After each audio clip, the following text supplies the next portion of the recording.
सत्यमयी परमे सत्यं ज्ञानं सत्यं ज्ञानं ज्योतिररविन्द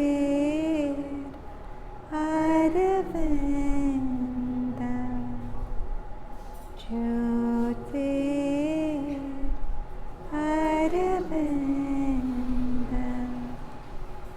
ज्योतिररविन्द.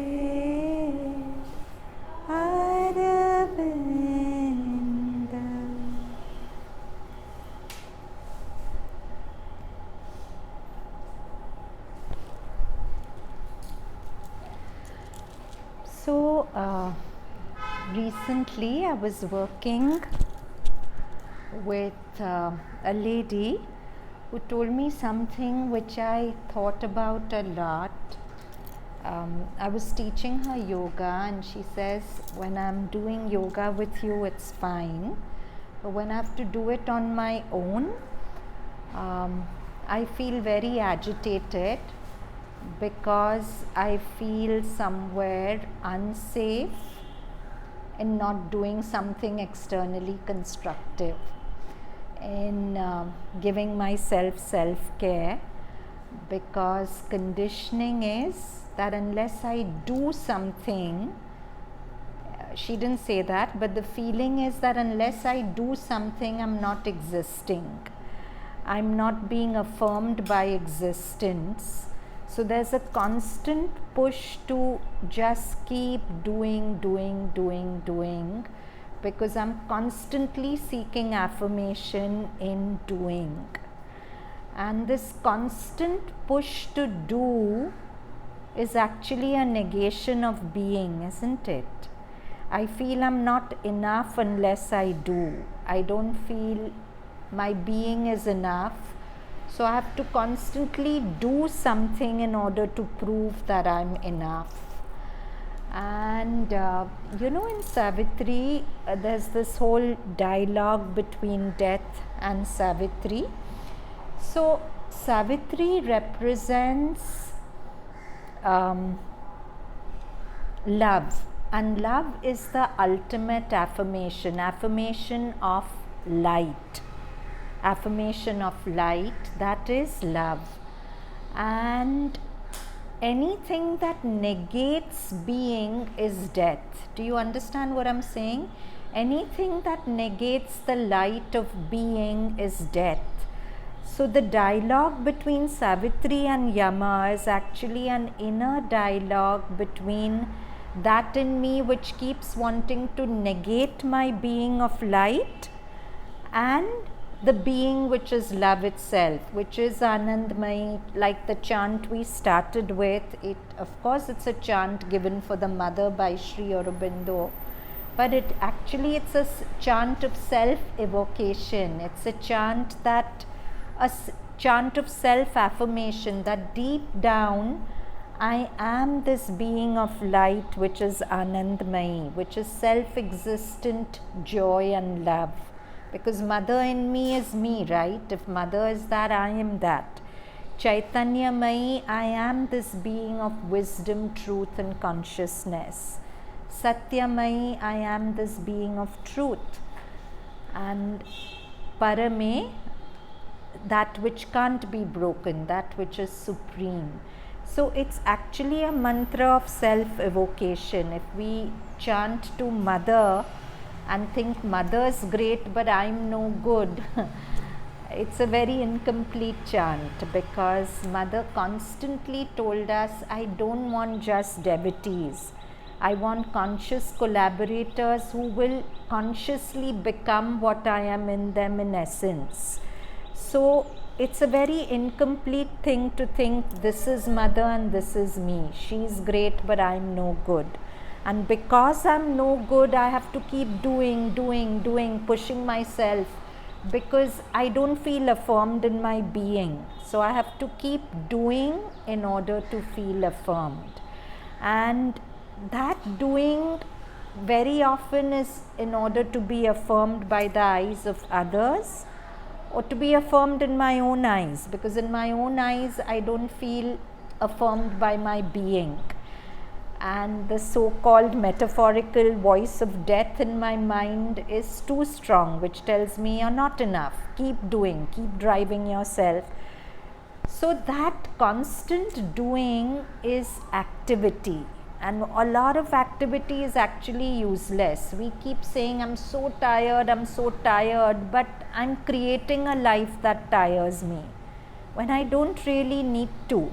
But because I don't feel affirmed in being, I keep creating activity to try and feel affirmed, but it's never going to affirm me. It's like trying to quench my thirst with salt water. The more I'm going to drink of it, the thirstier I'll remain, the less full I'll feel. And compared to that, look at Mother. She was so affirmed in herself. Once she said that I know who I am. I know I'm the Adi Shakti. And if the whole world doesn't believe me, I don't care. I know who I am. That was the kind of self-affirmation with which she stood her ground.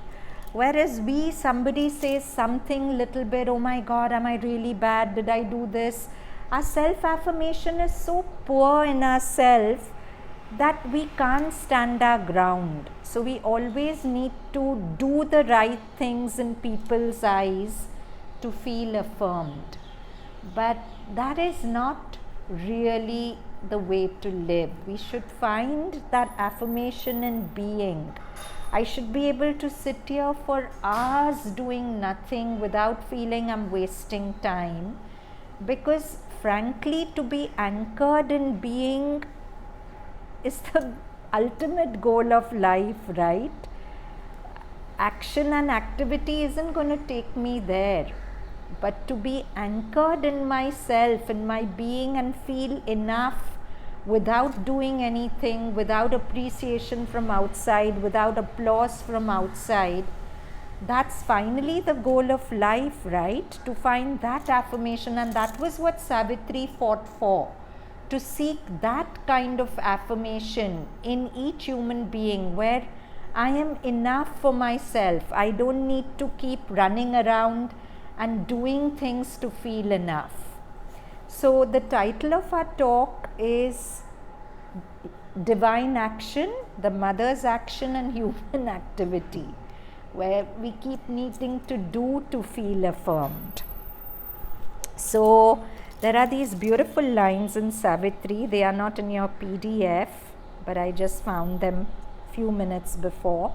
Savitri is telling death, O death who reasonest, I reason not. So the voice in my head which will keep telling me, there's a chair there, Joita. The voice in my head which will keep telling me, come on, do something, prove something, act, otherwise you're no good. Somewhere it's the voice of death in me, and sometimes it's very reasonable. So Savitri, which is the light of being inside me, is replying to death, O death who reasonest, I reason not. I don't tango with your arguments and your reasons. Reason that scans and breaks but cannot build. Reason will break this down. You thinking this, it's wrong. Negate, negate, negate. So reason that scans and breaks but cannot build, or builds in vain because she doubts her work.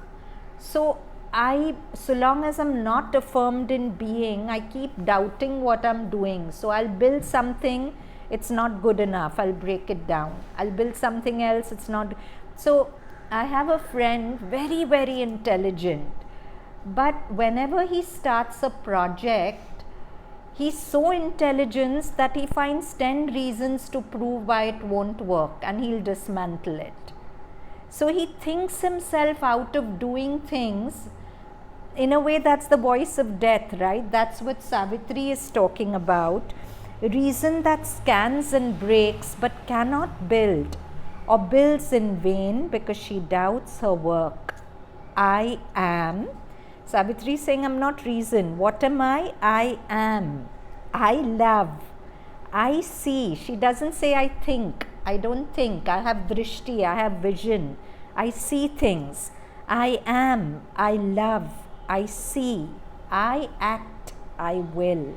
What a supreme affirmation of being. I am, I love, I see, I act, I will. I don't reason and I don't think. So now we come to our PDF. These are letters on the mother by Sri Aurobindo. This piece is titled The World Mother. The Ishwari Shakti, divine consciousness force and world mother becomes a mediatrix between the eternal one and the manifested many. In Savitri, she is the golden bridge, the wonderful fire. The bridge between what? The source, which is one, and the manifested many. She is the conduit through which the manifested many have access to the one. Becomes a mediatrix between the eternal one and the manifested many. On one side, by the play of the energies which she brings from the one, she manifests the multiple divine in the universe, involving and evolving its endless appearances out of her revealing substance. On the other, by the reascending current of the same energies, she leads back all towards that from which they have issued, so that the soul in its evolutionary manifestation may more and more return towards the divinity there or here, put on its divine character. So what does the mother do? From the source, she manifests as the many. And then she works in the many to take them back in their manifestation to the source. So somewhere mother writes that since the beginning of creation, the divine had only one goal: to lead all manifestation back to its truth. And whatever journeys we have to, just today I was talking to somebody who was telling me, I don't know what's happening, everything in my life is going amiss and I just don't know why it's happening and how to handle it. And then of course the point is, you don't sometimes have to handle it. You have to just stay anchored in faith, Shraddha and Saburi of Sai Baba, and she does what she needs to do. If she's taken you to it, she'll take you through it. And it's all for a purpose. It's not that randomly life is lashing you around. When Sri Aurobindo writes in Savitri, there's a meaning in each curve and line. It's true. Everything in your life has a purpose. And there is a divine, in Savitri there's a line, a divine intervention is throned above. Calm eyes divine that regard the human scene. There are calm eyes divine that are watching, that are guiding, although invisibly. So that's the mother's function. There is not in her, although she devises a cosmic mechanism, the character of an inconscient mechanical executrix, which we find in the first physiognomy of Prakriti. In simple words, what he's saying is, yes, Prakriti is the lower form of the mother, but the divine mother, the mother we see here, has a higher mechanism also. As the Para Prakriti, she is free of the ignorance in which Prakriti works. As Prakriti, she works in a field of ignorance. But as the Parashakti, she is completely free of that ignorance. There are different statuses of the mother. Neither is there that sense of an unreality, creatrix of illusion or semi-illusions, which is attached to our first view of Maya. So it's not, Maya also arises in the mother because everything arises in the mother. But Sri Aurobindo is saying Mother is Prakriti, yet she exceeds Prakriti. Mother is Maya, but she exceeds Maya. It is at once clear to the experiencing soul that here is a conscious power of one substance and nature with the Supreme from whom she came. If she seems to have plunged us into the ignorance and inconscience in pursuance of a plan we cannot yet interpret, if her forces present themselves as all these ambiguous forces of the universe, yet it becomes visible before long that she is working for the development of the divine consciousness in us, and that she stands above, drawing us to her own higher entity, revealing to us more and more the very essence of the divine knowledge, will, and Ananda. Even in the moments of ignorance, the soul of the seeker becomes aware of a conscious guidance, supporting his steps and leading them slowly or swiftly, straight or by many detours out of the darkness into the light of a greater consciousness. So like this lady was telling me today, everything's going wrong and I don't know what to do. But there is that guidance which in all this storm is still guiding her boat, which she doesn't know. Sri Aurobindo writes, no, fear not. Wait, I'll give you his exact words. It's very beautiful.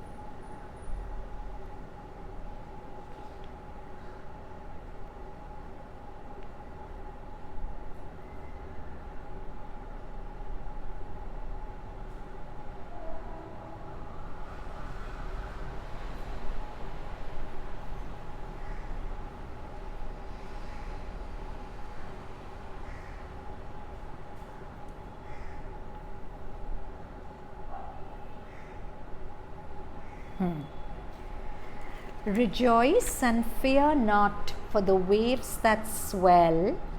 It's a storm, but rejoice and fear not for the waves that swell, the storms that thunder, winds that sweep. Always our captain holds the rudder well, he does not sleep. Always our captain holds the rudder well, he does not sleep. If in the trough of the enormous sea thou canst not find the sky for spray, fear never, for our sun is there with thee by night and day. A sun that doesn't disappear even at night, even though you think it does. Even in the movements of the ignorance, the soul of the seeker becomes aware of a conscious guidance, supporting his steps and leading them slowly or swiftly, straight or by many detours out of the darkness. The more conscious you are, the more swiftly you will be led out of the storm.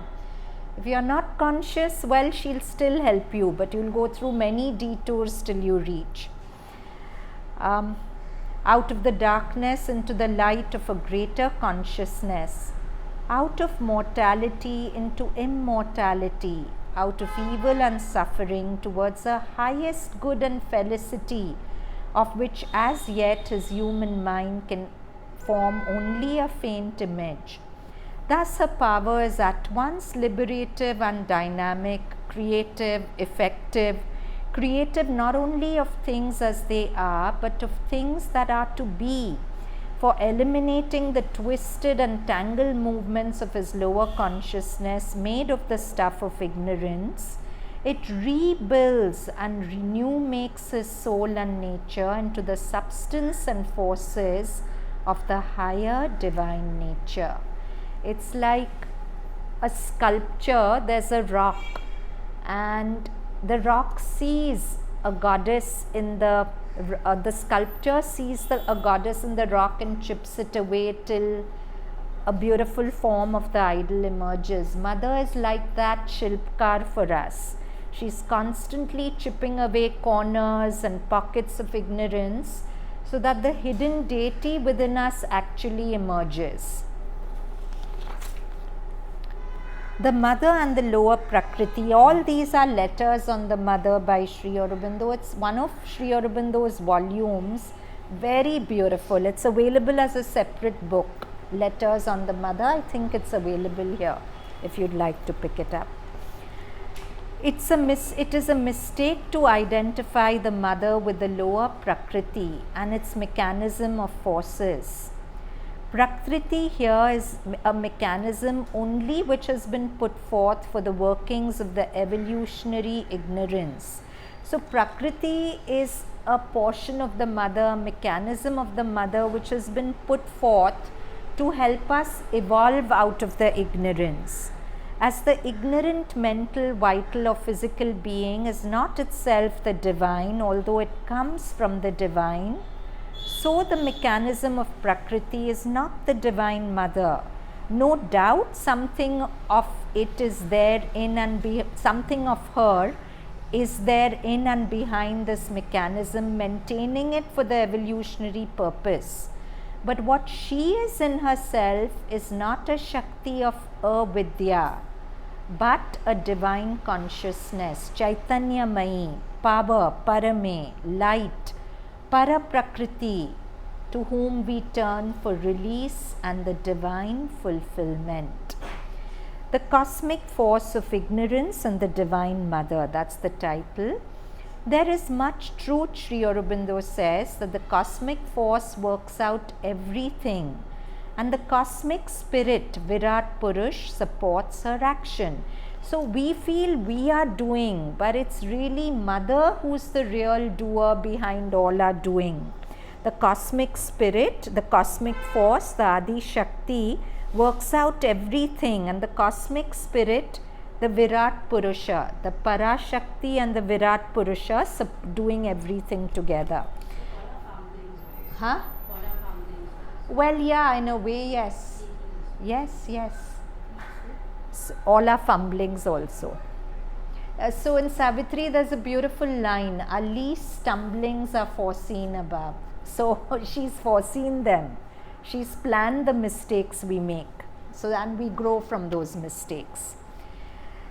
The cosmic force is a power that works under the conditions of ignorance. It appears as the lower nature, and the lower nature makes you do wrong things. She heard your question. And the lower nature makes you do wrong things. The divine allows the play of these forces so long as you do not yourself want anything better. But if you are a sadhak, then you do not accept the play of the lower nature. You turn to the Divine Mother instead and ask her to work through you instead of the lower nature. It is only, so she's saying, yes, in the realm of Prakriti, you will keep making mistakes. It's inevitable. And she'll sanction those mistakes till you are fed up of yourself, till you are fed up of your ignorance and you want something more, and then you turn to her. And then, so many people sometimes say, I know this is my shortcoming, but I'm comfortable with it. I don't want to outgrow it. Then fine. Mother says, I never interfere, I intervene. When you want help, I will intervene, but I won't interfere in your journey. You want to go downhill, go. When you want a hand to be lifted up, I'll give you my hand. So, but if you are a sadhak, then you do not accept the play of the lower nature. You turn to the Divine Mother instead and ask her to work through you instead of the lower nature. I'm tired of my lower nature with its circles of inadequacy and jealousy and anger and whatever, and I want a way out. Then you turn to the Divine Mother and ask her to work through you instead of the lower nature. It is only when you have turned entirely in every part of your being to the Divine Mother and to her alone that the Divine will do all actions through you.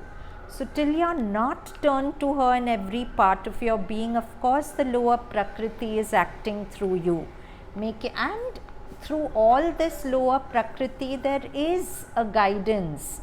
There is a subtle intervention, but the lower Prakriti will make you do things which will have consequences, and you will suffer the pain of the consequences till you will want to get out of it and you will want something more. Again, this is Letters on the Mother. All these are from that volume, Letters on the Mother by Sri Aurobindo. It is the divine who is the master. The self is inactive. It is always a silent witness supporting all things, that is the static aspect. There is also the dynamic aspect through which the divine works.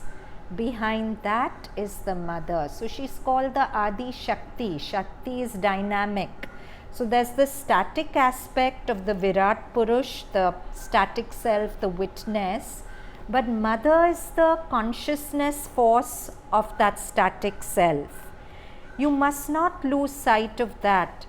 That is through the mother that all things are attained. So Sri Aurobindo actually encouraged his disciples to meditate on the mother rather than himself. He said, if you meditate on me, it's good, I am there. But if you meditate on the mother, you will get me through her, and she is my consciousness force. She is the Shakti through which I act. So he encouraged people to meditate on the mother rather than just on himself.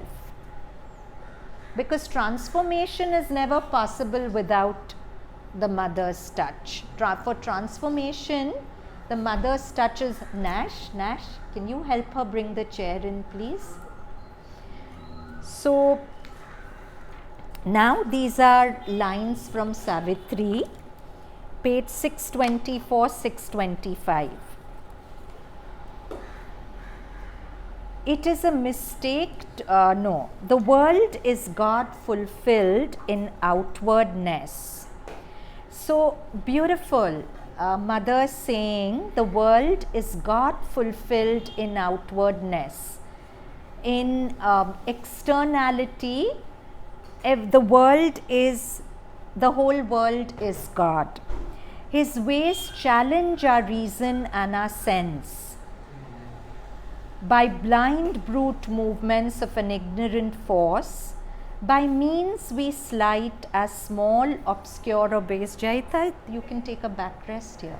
Come. By his ways challenge our reason and our sense.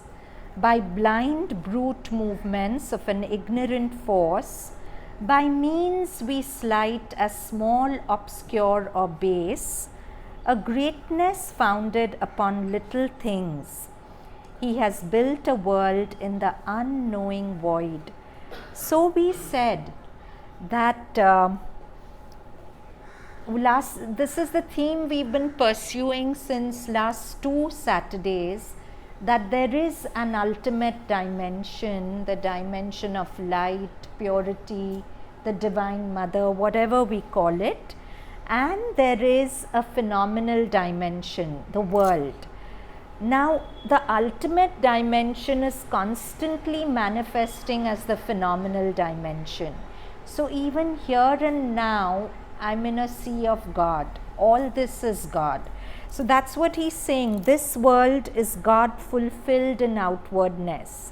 The ultimate dimension is manifesting as this phenomenal dimension. His ways challenge our reason and our sense. We can't understand. Why is God becoming that terrorist, that abusive person? We can't understand. So his ways challenge our reason and our sense. Therefore, it's the eternal mystery. By blind brute movements of an ignorant force, by means we slight a small, obscure or base. So we don't understand his plan and we write it off as small, like this lady who was telling me this morning, everything's going wrong in my life. I don't understand what to do. So she's thinking all these occurrences are small in the sense they have no purpose, they have no meaning. So by means which are we slight as small, obscure or base, a greatness founded upon little things. He has built a world in the unknowing void. His forms he has masked from the infinitesimal dust. Infinitesimal dust is quantum particles. So at the quantum level we I'm not going into quantum physics, but we've discussed that earlier, that his forms he has masked from infinitesimal dust. His marvels are built from insignificant things. If mind is, so for example, suppose tomorrow I have to grow into a particular light I'm destined to grow into. In the interim period, I may go through a lot of things which feel random. Why is this happening to me? It's meaningless. But that's what he's saying. His marvels are built from insignificant things, things that look ordinary and insignificant to us. If mind is crippled, if the human mind is crippled by ignorance, life untaught and crude, everywhere I see so much darkness that I feel, where is God? What is this? Why is this happening? And the mother once beautifully wrote that if you look down at the mud, you will get stuck. Don't look down at the mud. Join your gaze with mine and look up at the heavens. The mud is not your business at one level. You can't handle it. I'm handling it in my own way. So, if mind is crippled, life untaught and crude, if brutal masks are there, and look at his play of word, he calls it a mask. The mother says, never fear anything. Everything is me wearing a silly mask. And sometimes they are not just silly, they are brutal. So Sri Aurobindo writes, if brutal masks are there and evil acts, they are incidents of his vast and varied plot. It's all part of his plot. The brutal mask, the evil act. His great and dangerous dramas needed step. This whole world is his drama, his leela.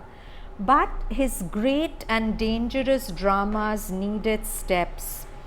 He makes with these and all his passion play leela, but it's a passionate play. It's not just a play for entertainment, like a child playing hide and seek. He's not just playing with our lives for his entertainment. He's passionate about it. It's a play of love. His great and dangerous dramas needed steps. He makes with these and all his passion play.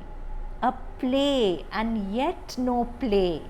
So it's not just a play without a purpose. So it's a play and yet no play. But the deep scheme of a transcendent wisdom. Who's this transcendent wisdom? The mother. Within each of us, it's the mother. But a deep scheme of a transcendent wisdom, finding ways to meet her Lord in the shadow and the night. So beautiful. The shadow and the night is the ignorance we are living in. The mother has plunged herself into this ignorance, into each one of us. Somewhere,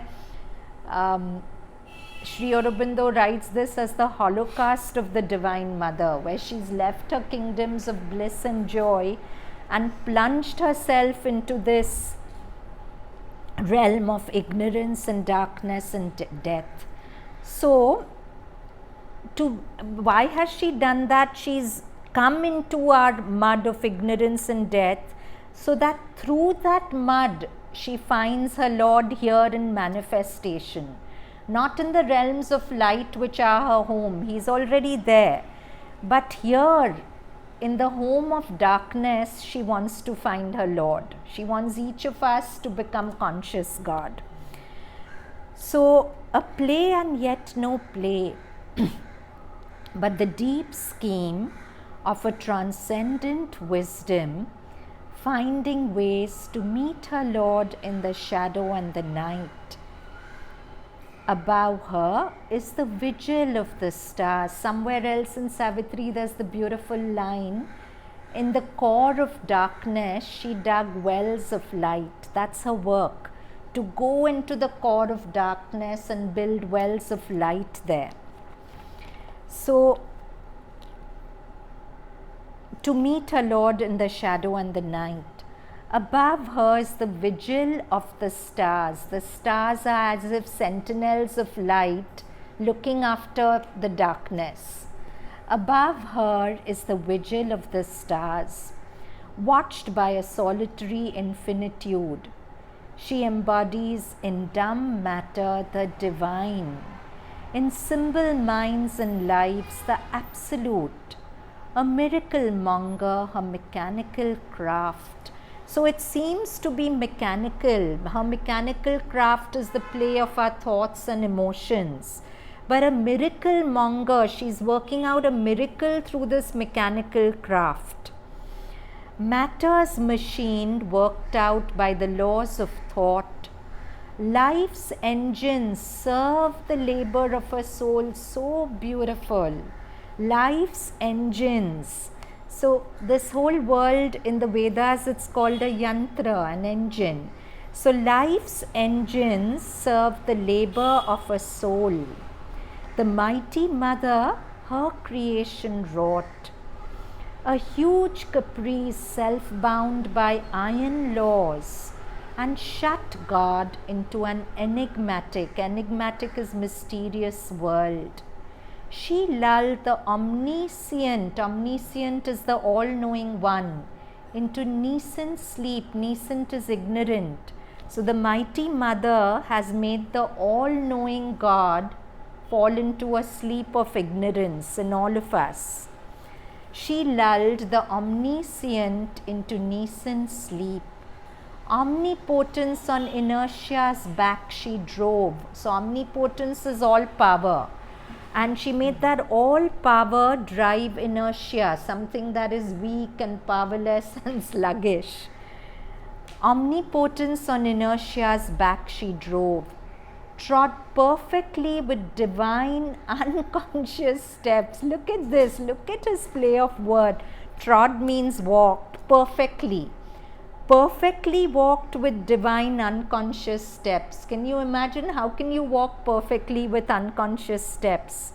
But each of us are the unconscious steps of the Divine Mother, which she is walking perfectly with a perfection we can't understand, because she is the eternal mystery. Our mind can't grasp it. So, trod perfectly with divine unconscious steps the enormous circle of her wonder works. So everything is a circle of the mother's wonder works, which each of us are walking unconsciously, but with her guidance. So somewhere else in Savitri, there's that beautiful line, even through the mists of mortal thought, infallible, perfect are her mysterious steps. So she is walking perfectly our divine unconscious steps. This is a beautiful passage. I'm going to read it again without explanation. Just feel it in your heart. It's page 624 of Savitri. This world is God fulfilled in outwardness. His ways challenge our reason and our sense by blind brute movements of an ignorant force. By means we slight as small, obscure or base, a greatness founded upon little things. He has built a world in the unknowing void. His forms he has massed from infinitesimal dust. His marvels are built from insignificant things. If mind is crippled, life untaught and crude, if brutal masks are there and evil acts, they are incidents of his vast and varied plot. His great and dangerous dramas needed steps. He makes with these and all his passion play, a play and yet no play, but the deep scheme of a transcendent wisdom, finding ways to meet her Lord in the shadow and the night. Above her is the vigil of the stars, watched by a solitary infinitude. She embodies in dumb matter the divine, in symbol minds and lives the absolute, a miracle monger, a mechanical craft, matter's machined, worked out the laws of thought. Life's engines serve the labor of a soul. The mighty mother her creation wrought, a huge caprice self-bound by iron laws, and shut God into an enigmatic world. She lulled the omniscient into nascent sleep. Omnipotence on inertia's back she drove, trod perfectly with divine unconscious steps the enormous circle of her wonder works.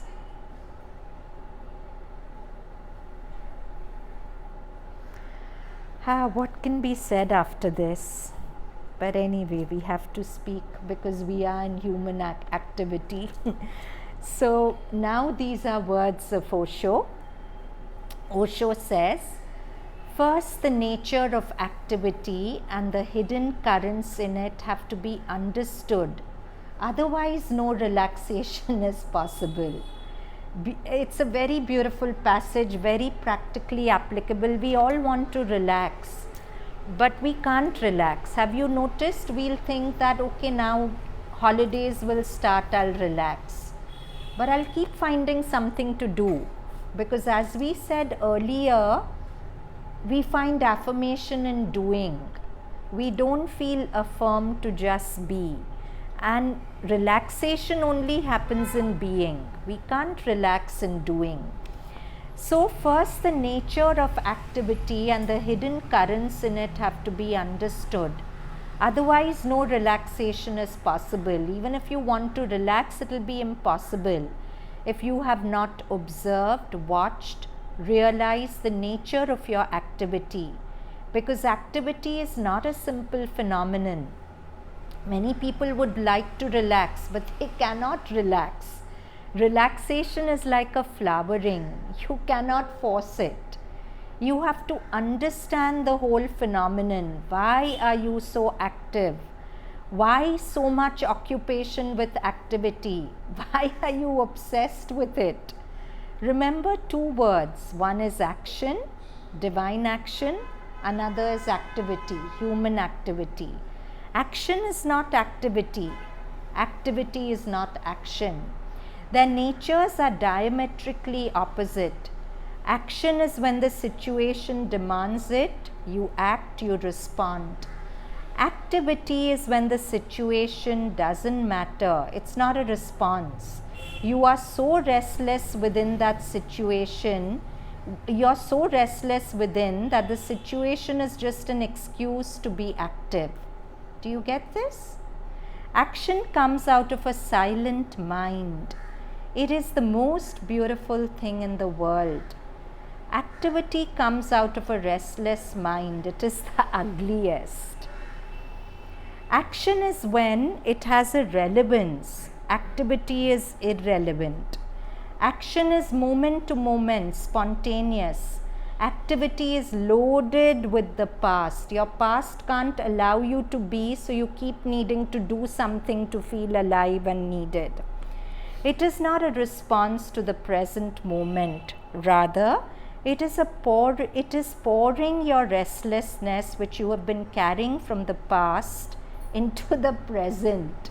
Activity is carrying your past restlessness into the present. Action is creative.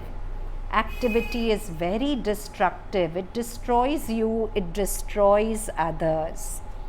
Try to see the delicate distinction. For example, you are hungry, then you eat. This is action. But you are not hungry. You do not feel any hunger at all, and you still go on eating. This is activity. So can activity be understood as reaction also? Activity, you can say, is a reaction to your past. An action that comes from a reaction to your past. That's activity. What's the difference between relaxation and laziness? And Laziness. Laziness has tamas in it. Relaxation is very sattvic. You feel light. When you're lazy, you feel dull. That's the difference. If this activity is there, you cannot relax. How can you relax? Because it's an obsessive need. You want to do something whatsoever. Can you identify this? You're sitting still and there are times when you just have to keep doing something. Because there's an old program which tells you you're wasting time. Don't waste time. You're not worth it if you are not doing something. There are fools all over the world who go on saying do something rather than nothing. And there are perfect fools who've created a proverb all over the world that an empty mind is the devil's workshop. An empty mind is the most beautiful thing in the world, the purest. How can an empty mind be a workshop for the devil? The devil cannot enter an empty mind, impossible. The devil can only enter a mind which is obsessed with activity. Then the devil can take charge of you. He can show you ways and means and methods how to be more active. The devil never says relax. He says, why are you wasting your time? Do something, man. Move. Life is going by. Do something. And all the great teachers who have awakened to the truth of life, have come to realize that an empty mind gives space to the divine to enter. An empty mind is not the devil's workshop, it's God's workshop. Beware, feel the difference between action and activity. As when activity takes hold of you, in fact, that should be called possession. When activity possesses you like a ghost, and activity is a ghost, it comes from the past, it is dead. So when this restlessness that comes, do something, it's like being possessed by a ghost of your past. Even if you have to watch it, when activity possesses you and you become feverish, then become more aware. That's all you can do, watch it. Even if you have to do it with full awareness. If you need to, so sometimes when if you're a smoker and you're with somebody and you're bored with them, you'll immediately need to smoke because you need to do it. So that's what, or it's not smoking, it's eating. When you're restless and there's nothing to do, you'll go to the kitchen and put something in your mouth because you need to keep doing something to feel affirmed. So even if you have to do it, whatever, the eating or the smoking, do it with full awareness. Smoke, but smoke very slowly with full awareness so that you can see what you're doing. If you can watch smoking, suddenly someday the cigarette will fall from your fingers. The cigarette here represents obsession with activity. If you do the activity with full awareness, at some point you'll be able to drop the activity and just be. If you can watch smoking, suddenly someday the cigarette will fall from your fingers because the whole absurdity of it will be revealed to you. It is stupid. It is simply stupid, idiotic. When you realize that, it simply falls. You cannot throw it because throwing is an activity. If you aggressively throw it, that's an activity. That's why I say it simply falls, just like a dead leaf from the tree falling. Just like that it falls. If you have thrown it, you will pick it up again in some other way, in some other form. Let things drop. Don't drop them. Beautiful line. Let things drop. Don't aggressively drop them. Let activity disappear. Don't force it to disappear. So, this is a common thing. People save up that I'll enjoy my retirement, and by the time they are retired, they don't know how to relax. So they again create activity to fill up their lives.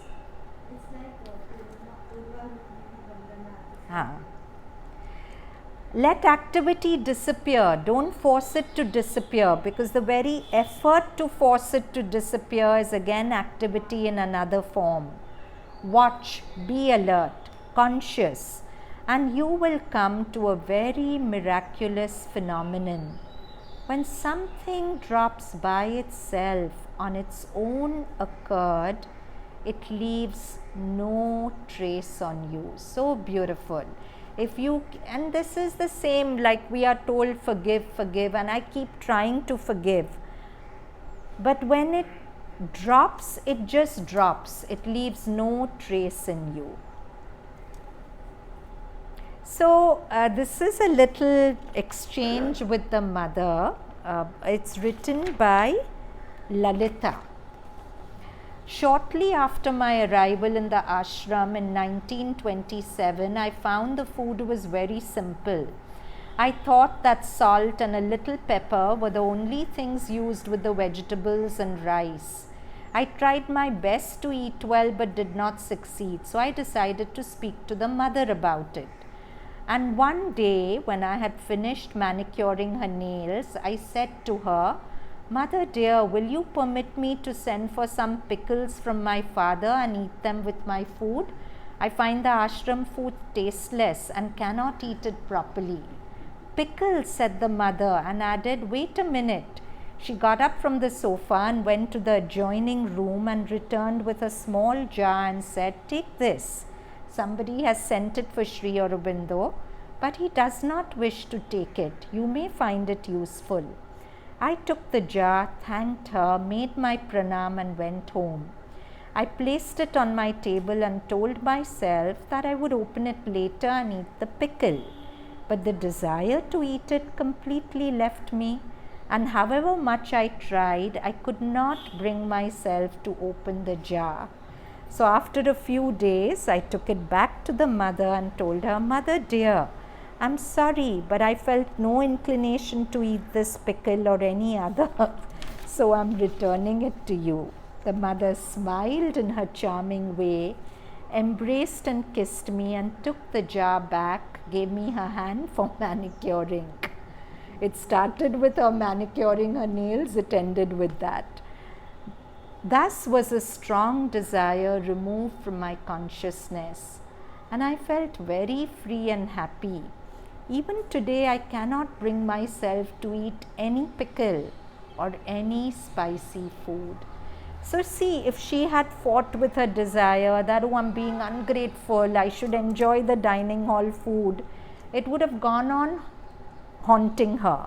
But it was so simple. She told the mother. Mother was in her body. But for us also, mother is there. If we are really troubled by a desire, it's so beautiful to sit with her and tell her, "Mother, I want this particular pickle." And then not fight that desire, not feel guilty for having it, not whip ourselves up for it.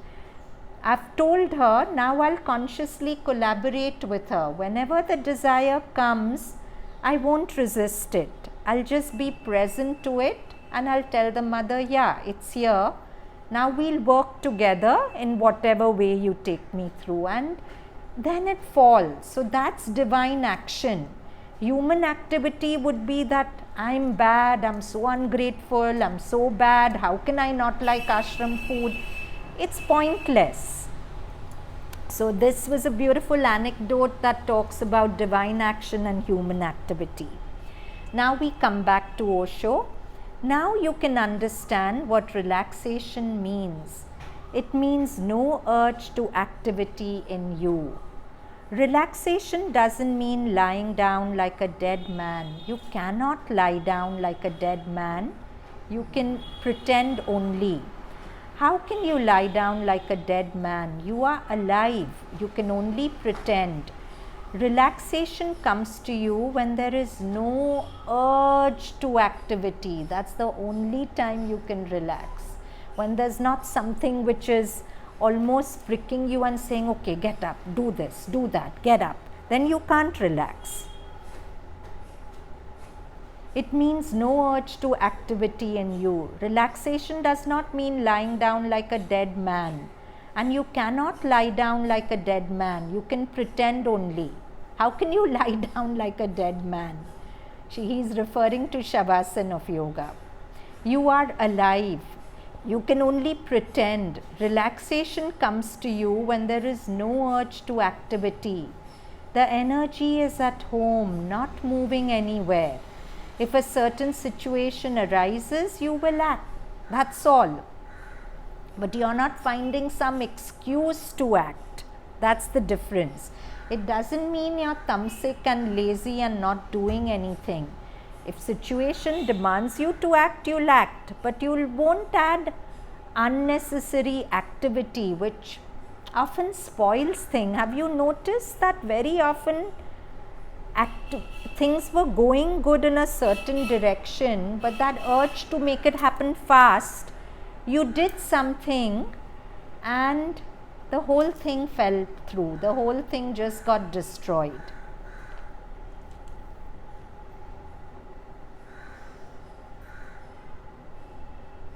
So,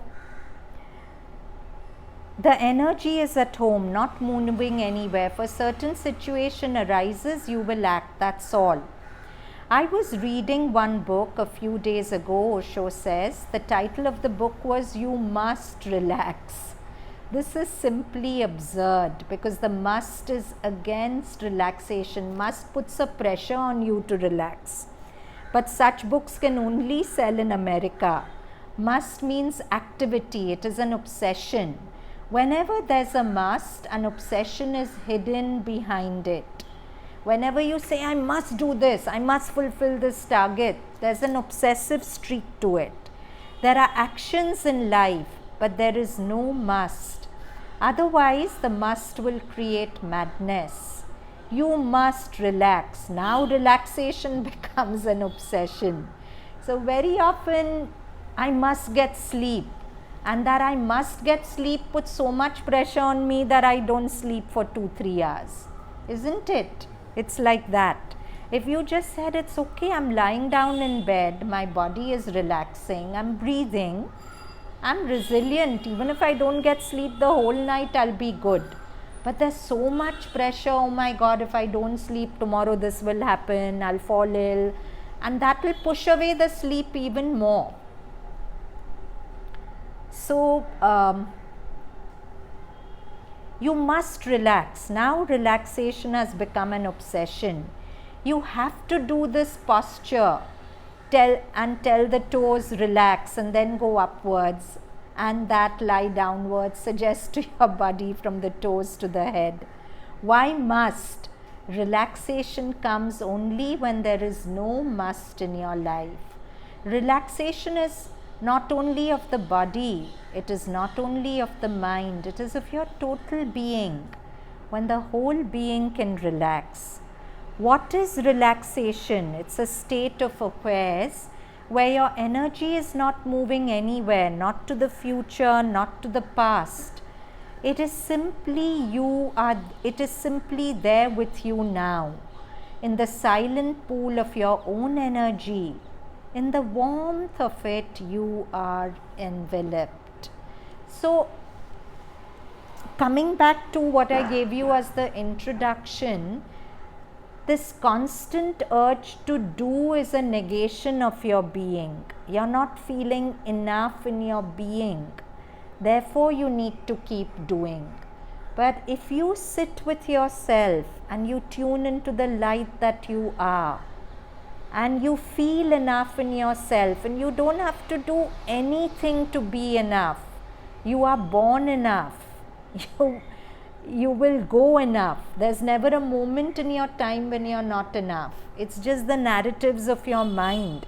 The Vedic rishis, so many times in the Vedas, they are telling us so trenchantly, you are Nitya Shuddh, Nitya pure, eternally pure, Nitya Tript, eternally contented, Nitya Poon, eternally whole. But it's this mind that keeps telling us the contrary. In fact, nothing is ordinary, Osho says. If God exists, then everything is extraordinary. People come to me and ask, do you believe in God? I say yes, because everything is so extraordinary. How can it be without a deep consciousness in it? We take our breath for granted, isn't it? It's so ordinary. But do you know you have air sacs in your lung called alveoli, which are stretchable? And if I took out all the alveoli in your lungs and stretched it out, it would cover a whole tennis court. That kind of intricate mechanism gives you your breath. You look at your digestion, you look at your heart beating. Man with all his microchip technology can't make a pump which can beat non-stop for 60, 70, 80 years like your heart beats. You are the ordinary miracle, but we stay stuck at ordinary. We don't see the miracle for what it is. So, yes, because everything is so extraordinary. How can it be without a deep consciousness in it? Just small things, walking on the lawn when the dewdrops have not evaporated yet, and just feeling totally there, the texture, the touch of the lawn, the coolness of the dewdrops, the morning wind, the rising sun. What more do you need to be happy? What more is possible to be happy? Just lying down in the night on the cool sheet on your bed, feeling the texture, feeling that the sheet is getting warmer and warmer. No, you put on a sheet, it's cool, and then your body heat is making it warmer and warmer. And you are shrouded in darkness, the silence of the night. With closed eyes, you simply feel yourself so beautiful. The world switches off all lights at night to facilitate your sleep. You know that, right? If there's light, the pineal gland gets activated by light, you won't sleep. So it's as if the divine has switched off all the lights of the world to create a space in which you can go to sleep. Isn't that a miracle? And if you don't put on the alarm, with the first rays of the sun, you'll wake up. The sun can be your wake up alarm. Everything is so organically and beautifully designed for us till we interfere with the mind and spoil it all, isn't it? So what more is possible to be happy? Just lying down in the night on the cool sheet on your bed, feeling the texture, feeling that sheet is getting warmer and warmer, and you are shrouded in darkness, the silence of the night. With closed eyes, you simply feel yourself. What more do you need? It is too much. A deep gratitude arises. This is relaxation. This deep, unconditional gratitude for being is relaxation. You relax into it. When you're ungrateful, you're tense. I don't have enough, so I have to survive, I have to do this, I have to do that. But if you live with this gratitude, you almost relax into it. Relaxation means this moment is more than enough, more than can be asked and expected. Nothing is asked, more than enough. Then you can desire, then the energy never moves anywhere. It becomes a placid pool. In your own energy you dissolve. So beautiful. Your own energy you relax. Energy can have two dimensions. One is motivated, going somewhere. A goal somewhere. This moment is only a means, and the goal is somewhere else to be achieved. When I finish this task, then I can relax. But you won't relax because you'll create another task to do, and another, and another. One is motivated, going somewhere, a goal somewhere. This moment is only a means, and the goal is somewhere else to be achieved. This is one dimension of your energy. This is the dimension of activity, goal oriented. Then everything is a means. Somehow it has to be done, and you have to reach to the goal, then you will relax. But for this type of energy, the goal never comes, because this type of energy goes on into a means for something else, into the future. The goal always remains on the horizon. You go on running, but the distance remains changing every present moment. No, there is another dimension of energy. The dimension is unmotivated celebration. The goal is here now. The goal is not somewhere else. In fact, you are the goal. In fact, there is no other fulfillment than this moment. Consider the lilies when you are the goal, and the goal is not in the future, when there is nothing to be achieved. Rather, you have just to celebrate it. You have already achieved it. It is there. This is relaxation, unmotivated energy.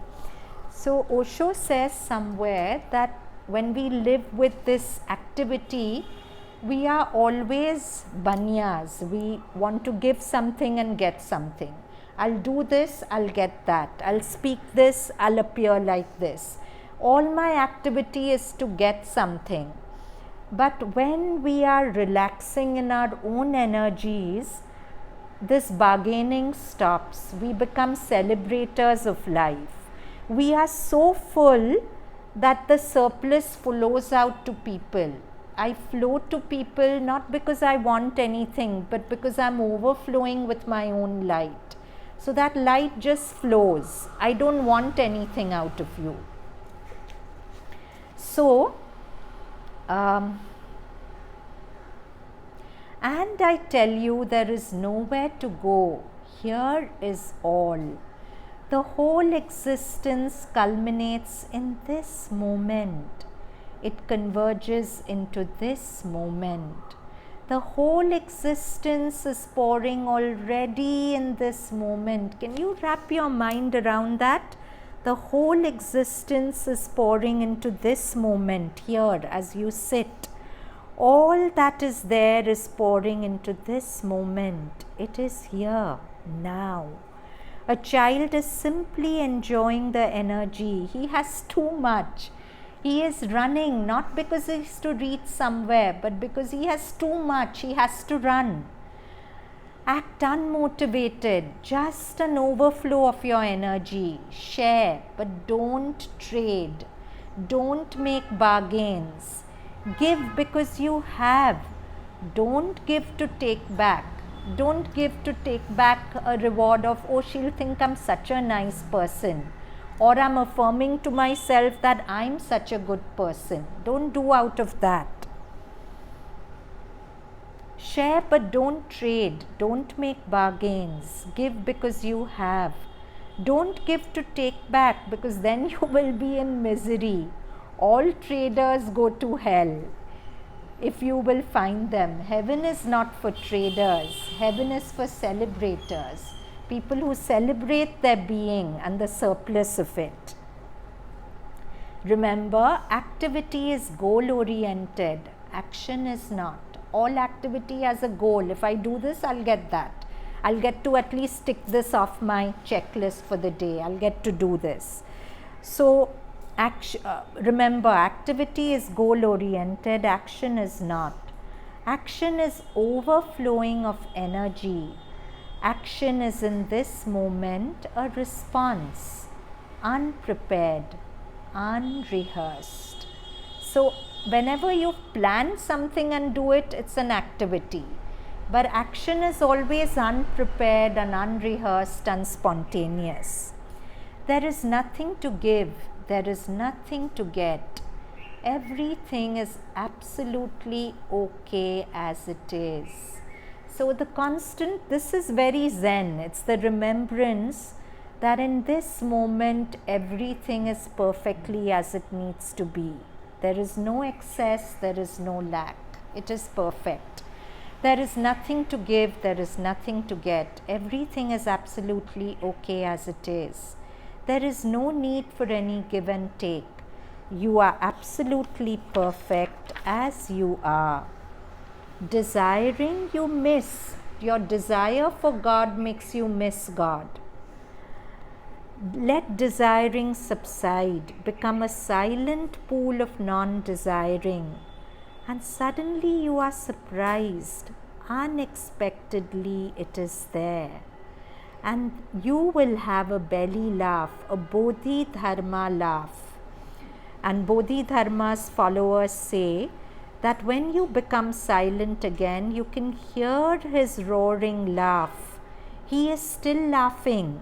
He has not stopped laughing since then. He laughed because, what type of joke is this? You are already that which you are trying to become. How can you be successful if you're already that? You're already successfully God. No, that's the ultimate success. But you're already successfully God. Why are you seeking it?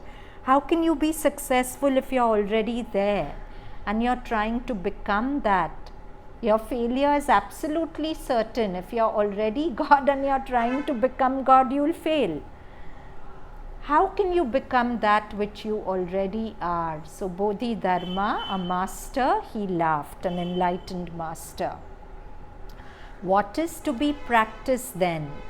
To be more and more at ease, to be more and more here and now, to be more and more in action and less in activity, to be more and more hollow, empty, passive. In our language, to be more and more surrendered to the mother, not a mental surrender, a living surrender where you know that she is everything, and in this moment, whatever you get is her prasad. When I resist it, I'm resisting the mother. So, to be more and more hollow, empty, passive, to be more and more a watcher, indifferent, not expecting anything, not desiring anything, to be happy with yourself as you are, to be celebrating the light that you are. And then any moment when things ripen and the right season comes, you bloom into a Buddha. You bloom into the light that you are. A man came to Buddha. He must have been a very great revolutionary, and he asked Buddha, tell me, how can I serve others? This is a constant thing, no? Help others, serve others. I have a deep compassion in me, and I would like to make everybody happy. Buddha looked at him. It is said he became sad. Buddha became sad looking at him. The man said, why have you become so sad? Buddha said, it is difficult because you yourself don't seem to be happy, and you're on a mission to make everybody happy. How can you share that which you don't have? So that's another thing. We keep engaging in activity to help other to feel enough to ourselves. I'm not saying that's wrong. Service is important, but there's also a truth in the road to hell is paved with good intentions. Sometimes your excessive urge to help hampers the person rather than helping him. First you be, and once you are, then it is not a mission. Once you are blissful, then you don't go out of your way to help others. Your very being is a help wherever you are. You don't make it a profession. You don't make it your identity. The way you are, wherever you are. If you sit near a tree, you help the tree. Not consciously, not with any effort on your part. Just being near the tree. You don't tell the tree, I'm sending you metta, may you be well, may you be happy. Of course, all that has its purpose. But it's far more limited than just being the light that you are, because then that light just spreads into everything. So, if you sit near a tree, you help the tree, not consciously, not with any effort on your part. Just being near the tree responds, and your inner being flows into the tree, and the tree flows into you, and you have awakened a tree. Someday this tree will become a Buddha, because someday this tree will be an animal, then a human being, then whatever. And you will be a part in it. You participated in it. And when this tree will become a Buddha and the whole universe will celebrate, you will also celebrate. A part of you have given to the tree, you have shared.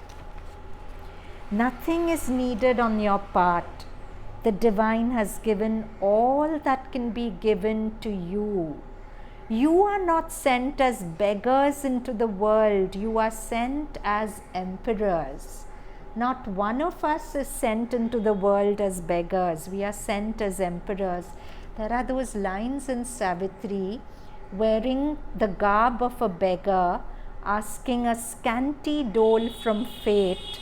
There goes the one with a capital O. We think we are beggars, but we are really emperors. Just have a look inside, just in some moments. Don't go anywhere. Desireless, not thinking of the future, not thinking of the past, just remaining here and now. And suddenly it is there. It has always been there, and you start laughing. So Eckhart Tolle says a beautiful story. He shares that a beggar was sitting on the road, and he's begging people, please give me something. So a man came and told him, what is that you're sitting on? It was a box. He was using it as a stool. So the man said, look inside. And when he opened that box, it was full of gold. So Eckhart Tolle says, each of us who haven't discovered the spiritual goal that we really are beggars, even if we have great material wealth. And he's saying, I am the stranger pointing to you to look within for the gold which is already inside you, which you're not aware of. So it has always been there, and you start laughing. When Lin Chi, who was another enlightened master, was asked that when he attained enlightenment, what he did, what was the first thing he did? He said, what can one do? I laughed and asked for a cup of tea. I laughed. What was I doing? Seeking something which was already there. All the enlightened masters, when they get enlightened, they just laugh at the joke this whole world is. And all the Buddhas have asked for a cup of tea. All the Buddhas have laughed, and all the Buddhas have asked for a cup of tea. That's symbolic of just chill. There's nothing to do. Because what else to do? It is already there. You were unnecessarily running here and there, tired. You have come back. A cup of tea is exactly the right thing. So, we'll do a little practice. So, the practice is to not seek affirmation in doing, and to find affirmation in being the light that you are. So, whenever that little thing inside me says, do, be useful,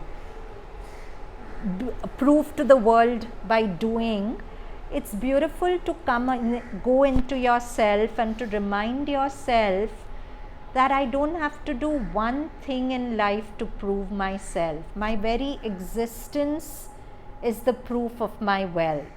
Through this existence, if the divine chooses to do things for her purpose, that's her call. But I don't have to do and achieve to prove my being to me. My being is there self-existent. It doesn't need the affirmation of doing. Am I clear? So this mantra that we started with, Anandamayi, Chaitanyamayi, it's actually a mantra of self-affirmation. It's telling you that deep inside, I am a being. Ananda and love and joy are the same. I'm self-existent love.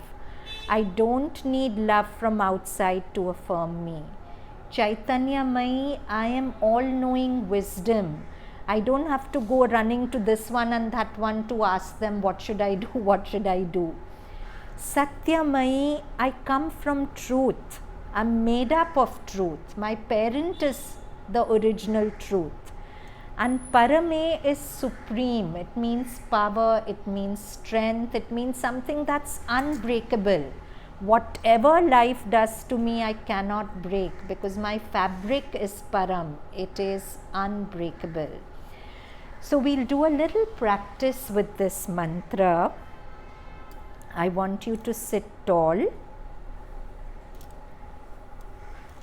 We did it in the morning class, but nice to do it here also. It will be a repetition for some of you.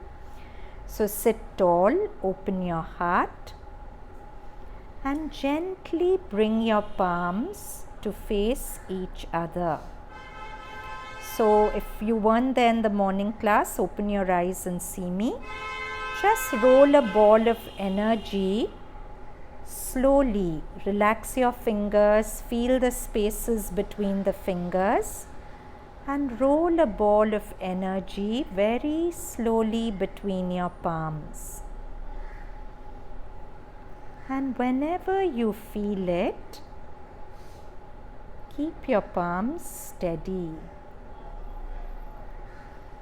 Go deep into your heart, center of your chest. Feel the Mother's presence inside you as your own self. And repeat the word Anandmayi. It's not only the Mother who's Anandmayi. I affirm her the most when I affirm myself as Anandmayi, the being of self-existent joy and love. And then feeling this energy between the palms, feel the light in your heart. If you're not sure, open your eyes. Take this energy ball above your head and parallelly feel that light from your heart rising to meet the overhead cloud of light. Now let your palms face the top of your head. Feel the energy play between your fingers and the top of your head. Exhale, bringing down the overhead Ananda with your fingers. Let your fingers face your body as if the energy fingers are going deep into your body as they go down your torso, down your legs, all the way into your toes. My own light flowing into me. Then bring your palms in front of your heart again. Feel Mother in your heart and soundlessly articulate the word Chaitanyamai, the fully conscious being that I am. Chaitanyamai. And let the light from your heart squirt out into your palms as if when you say Chaitanyamai.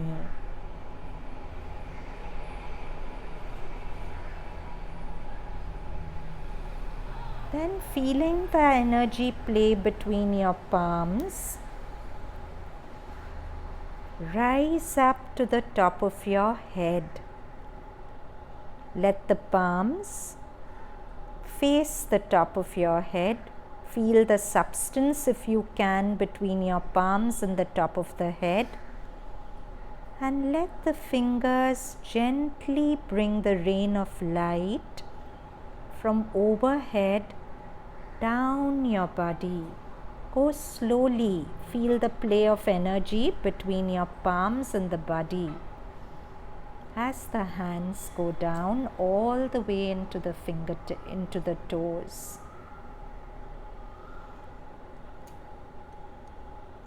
Then the palms make an energy ball again. Satyamai in your heart. I am the being of truth. And you know what to do, so do it on your own.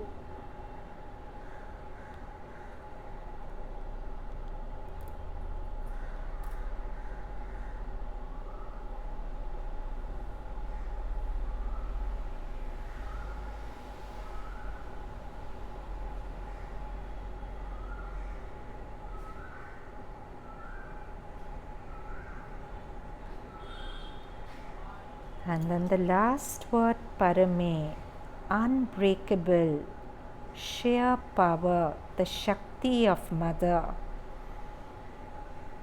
Say that in your heart. Let it fill the ball of energy between your palms.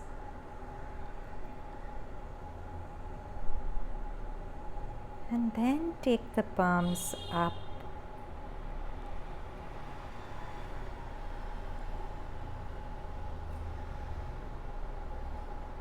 Exhale, fingers facing your body as the light slowly comes down into your legs and your toes. And then connect with the light in your heart. In one breath, soundlessly articulate Anandmayi. You're not saying it to a mother outside you. You're saying it to your own light, Anandmayi, self-existent joy and love. Next breath, Chaitanyamayi. Third breath, Satyamayi. Last breath, Parame. I am my own light. I am my own love. I am the goal of my own seeking.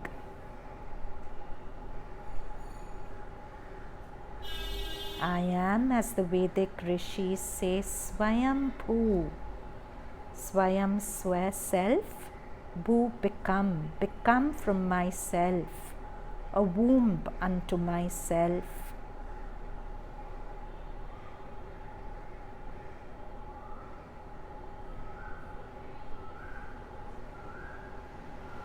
And hands together in a Namaste. Now when we chant the Anandmayi chant, is it more experiential? Is it truly a mantra of self-evocation for me? Let me see. Anandamayi Chaitanyamayi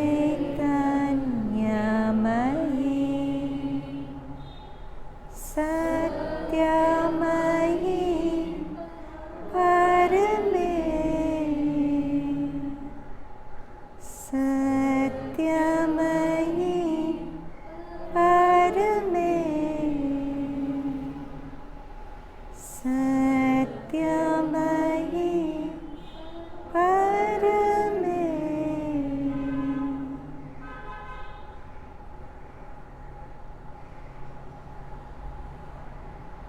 3 ohms.